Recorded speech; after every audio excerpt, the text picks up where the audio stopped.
महाराज जी, जीवन में कई बार परेशानियां आती हैं तो लगता है हमने कभी किसी का बुरा नहीं किया, फिर ये सब क्यों हो रहा है? अगर ये पिछले जन्मों का है तो इस जन्म में कर्म क्यों फल मिल रहा है इसका? क्यों?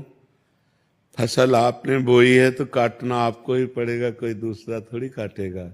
आज कत्ल करता है, 10 साल मुकदमा चलता है, 20 साल की सजा होती है। कानून व्यवस्था है। ऐसे ही हमारी भागवतिक कानून व्यवस्था है।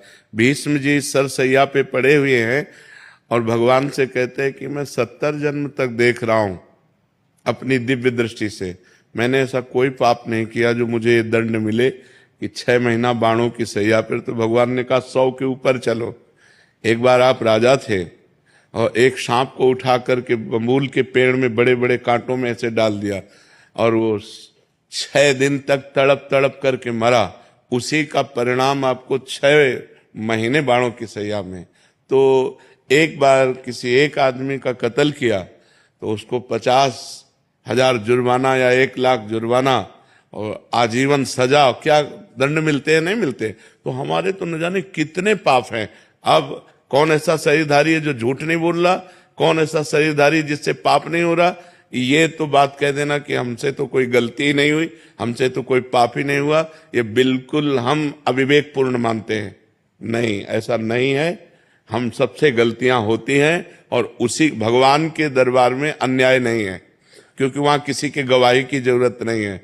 वो सर्वव्यापी परमात्मा आपके हृदय में ही बैठा हुआ है। मत्ता परतरम नान्यत किंचिदस्ति धनंजय, मेरे सिवा और कुछ है ही नहीं, तो उसको गवाही की क्या जरूरत है? वो देख रहा है। तो हमको बहुत धैर्य पूर्वक चलना है। देखो, हम कई बार बता चुके हैं कि हमारे शरीर की रचना 2 कर्म से हुई है, पाप और पुण्य। दोनों के मिश्रण से मनुष्य शरीर बनता है। केवल पाप से यातना देह का निर्माण होता है जो नरक में मिलता है। केवल पुण्य से देव देह का निर्माण होता है जो स्वर्गलोक, मारलोक, जनोलोक, तपलोक, सत्यलोक आदि में। लेकिन मनुष्य लोक में दोनों मिश्रित होते हैं, पाप और पुण्य। तो जिस अवस्था में जो हमें दुख मिलना है वो कर्म हमारे ऊपर लागू हो जाएगा। अगर पुण्य कर्म लागू है तो हमें सुखद अनुकूलता प्रशंसा मिलेगी।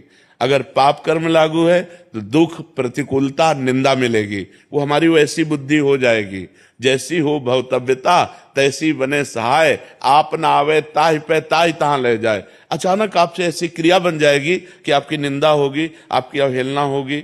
अचानक आपसे ऐसी क्रिया बन गई, दांव लग गया, कि आपकी प्रशंसा होगी, आपकी जय जय हो जाएगी। वो पूर्व कर्मों का विधान चल रहा है। तो फिर मनुष्य जन्म में महानता क्या है?